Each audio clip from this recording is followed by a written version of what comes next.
Yahweh yo, yo, Yahweh Yahweh yo, Yahweh Yahweh yo, Yahweh Yahweh yo, Yahweh yo, Yahweh yo, Yahweh Yahweh yo, Yahweh Yahweh yo, Yahweh yo, Basekuta.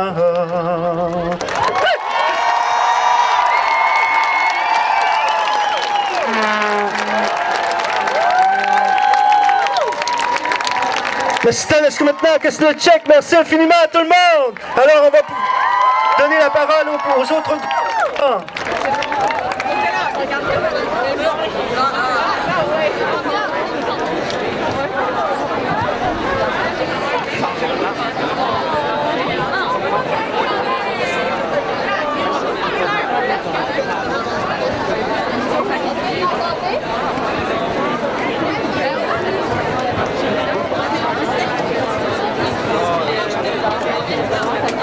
Hey, merci Mike. Bon, maintenant, on va passer la parole à Anaïs Hood de Mobilisation 6600, qui est un collectif citoyen à Montréal qui se bat contre le développement d'un grand parc éco-industriel, précisément contre les logistique, mais aussi plusieurs autres projets nocifs d'un gros système dans le fond. Accueillez-la chaleureusement.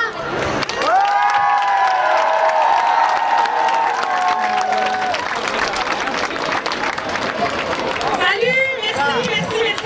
Salut. Fait que je fais partie de la mobilisation 6600. On est une mobilisation dans Mercier, je la donne Maisonneuve. Ça a commencé contre une industrie, contre les logistiques. Puis rapidement, on s'est rendu compte que cette industrie-là, elle fait partie d'un système immense, un système bien plus gros qui comprend le port de Montréal, qui comprend le ministère du Québec, qui veulent simplement détruire nos quartiers pour pouvoir exporter plus loin, plus de matière, toujours en plus grande quantité. Et puis cette manière-là de voir le Québec comme une autoroute à notre fleuve, comme une autoroute à container, le Canada au grand complet comme juste des matières à exporter le plus loin possible.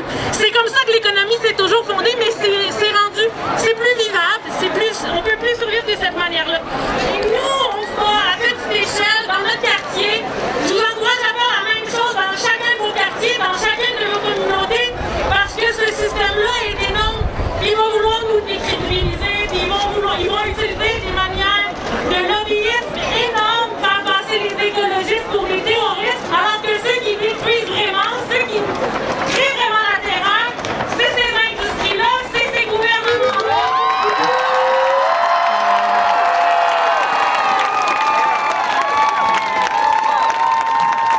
On n'est pas les seuls, il y a des marches partout au Québec. Je sais qu'à Québec actuellement, il y a un mouvement sœur pour le littoral Est qui se bat eux aussi contre les expansions portuaires, eux aussi contre la manière de traiter notre territoire sans aucun respect pour les populations locales, sans aucune justice environnementale, sans aucune justice climatique. Merci d'être là dans chaque ville, merci d'être là partout sur la planète. Et continuez, chacune de vos luttes, elles sont toutes importantes. Et c'est comme ça qu'on va réussir à se faire entendre, c'est comme ça qu'on va changer le système. Merci beaucoup. Suivez la mobilisation 6600 sur Facebook, Instagram, Twitter.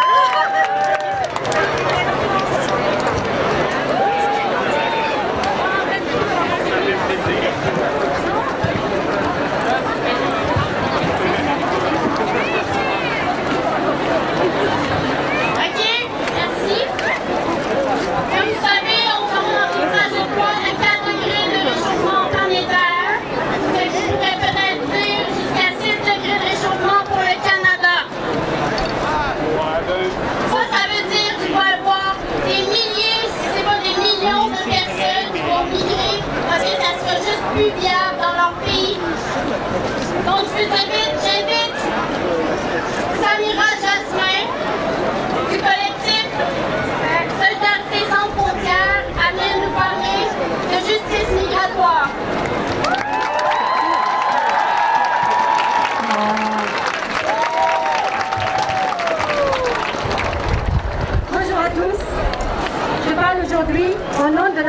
Solidarité sans frontières, au nom des centaines de personnes ici à Montréal qui sont sans statut, sans accès au régime de santé comme le reste de la population, sans accès de permis de travail, sans la possibilité de travailler en liberté et sans la paix d'esprit de circuler librement.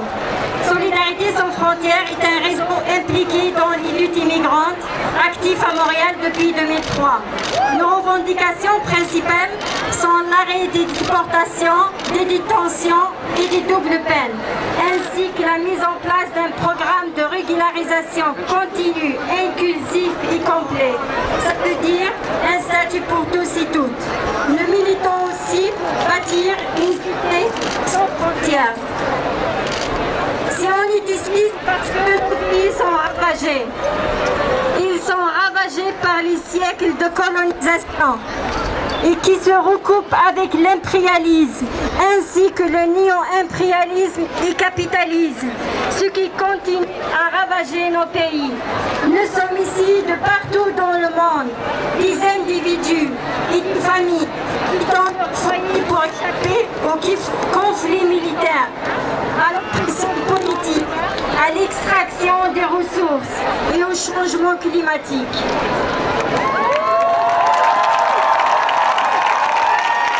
L'État canadien et les entreprises canadiennes sont la plupart du temps directement impliqués dans la destruction des environnements et des moyens de subsistance dans le pays d'origine des migrants, des demandeurs d'asile et des personnes sans statut. On est immigrés ici du Mexique, de la Guinée, du Sénégal, de l'Algérie, du Pakistan, de la Tunisie, Guatemala, Palestine et plusieurs autres pays du Sud. Les accords libre-échange dictés par le capitalisme ainsi que des projets d'infrastructure facilitent la présence canadienne et l'expansion des entreprises multinationales dans des pays du Sud. Des méga-projets d'extraction des ressources et de l'occupation militaire créent des conflits, la destruction de l'environnement et l'oppression économique qui force les immigrants à quitter leur communauté. La lutte contre l'extraction destructive des ressources qui détruisent la planète que nous partageons contribue au déplacement des personnes.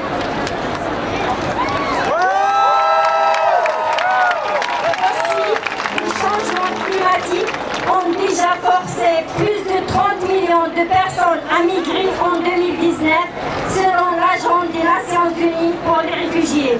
Justice migratoire fait alors une partie intégrale de la justice climatique. C'est essentiel donc de commencer par régulariser les personnes déjà au sol et garder les portes ouvertes pour d'autres immigrants. Nous revendiquons aujourd'hui un statut de citoyenneté à part entière pour toutes les personnes au Canada et la fin immédiate et définitive des détentions et des déportations. Un statut pour tous et toutes.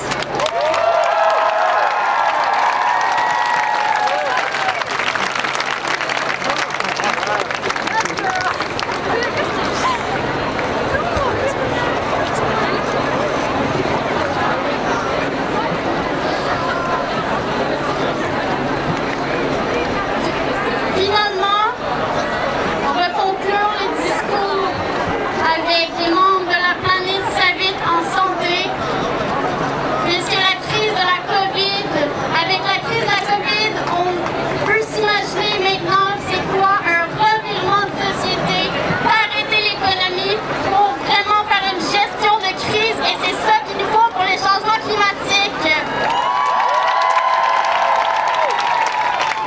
Donc, je passe la parole à Jérôme Leclerc, infirmier, et Claudel Pétrin-Desrosiers, qui est médecin.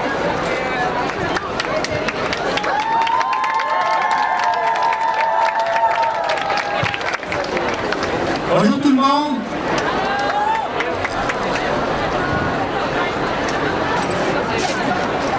Bonjour!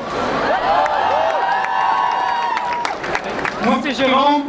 Moi, je m'appelle Claudel. Je suis infirmier. Je suis infirmier au CIUS de l'Est de l'île. Au CIUS de l'Est de l'île de Montréal. Je suis médecin de famille dans le Château-Maisonneuve.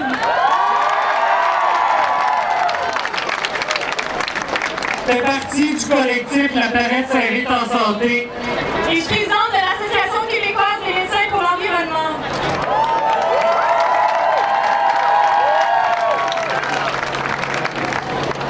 Comme professionnel de la santé, beaucoup de choses me préoccupent au quotidien, comme la COVID et ses effets dévastateurs sur notre système de santé et notre société en général.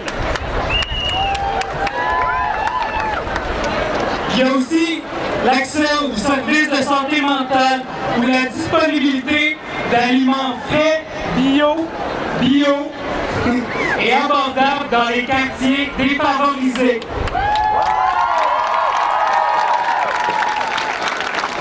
Et il y a une chose qui me préoccupe encore plus que tout, c'est les changements climatiques. En fait, la crise climatique. Parce que la crise climatique, c'est aussi une crise de santé publique. Des crises même, devrais-je dire. Pollution de l'air, zoonose, feux de forêt, inondations, tempêtes, canicules, sécheresse, famine, montée des eaux. On n'est pas sorti du bois.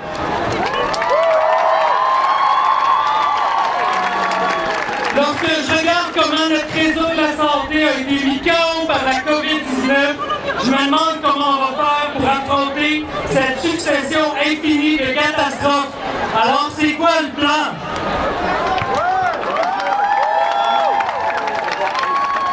Comme québécoise, je me questionne. Je me questionne qu'on préfère investir des milliards dans la construction d'autoroutes puis d'un troisième lien plutôt que de les investir en lutte et en adaptation au changement climatique.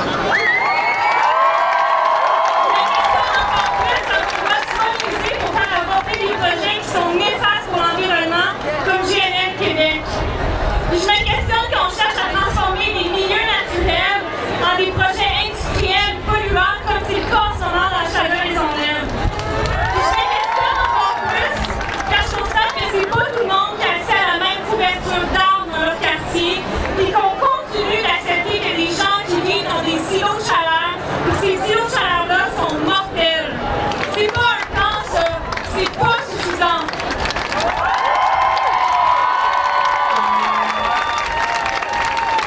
Comme Canadien, je suis concerné. Je suis concerné lorsque je constate qu'année après année, on s'éloigne de plus en plus de nos cibles plutôt que s'en approcher. Lorsque notre choix à l'élection, c'est entre un parti qui achète des pipelines et renie ses promesses et un autre parti qui construit des pipelines et fait même pas des promesses qui font du sens avec nos objectifs.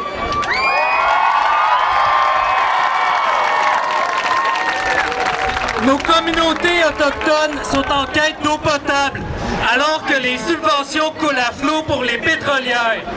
On envoie la violence de la GRC lorsqu'on tente de protéger la terre. Est-ce que c'est ça le plan? Ça fait aucun sens!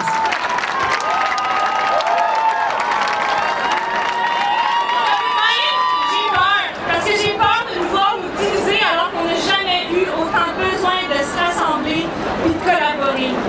Déjà, on monopolise l'accès aux vaccins au mépris des pays qui en ont le plus besoin.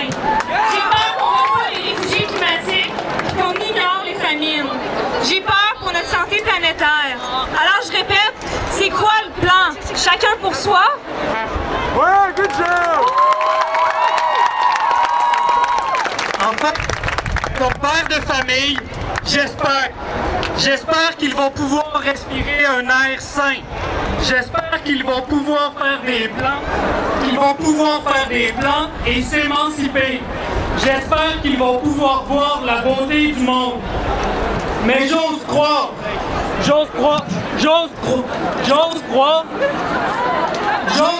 que nous avons la force.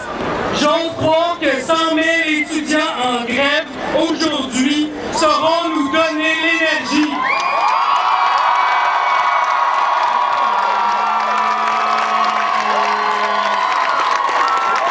J'ose croire qu'on entendra nos cris.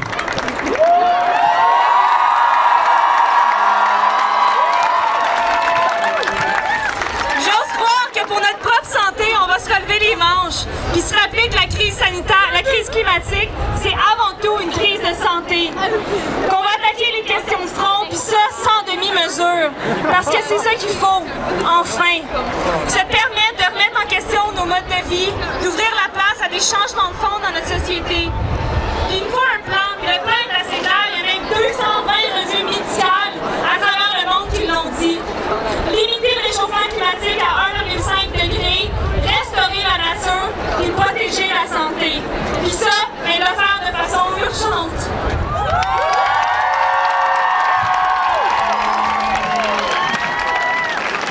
Ensemble, on peut faire pression. Encore plus fort, tout le temps. On peut protéger notre santé collective. On peut faire bouger les choses. Puis, by the way, en attendant la prochaine crise, donnez-nous une chance, s'il vous plaît. Faites-vous vacciner.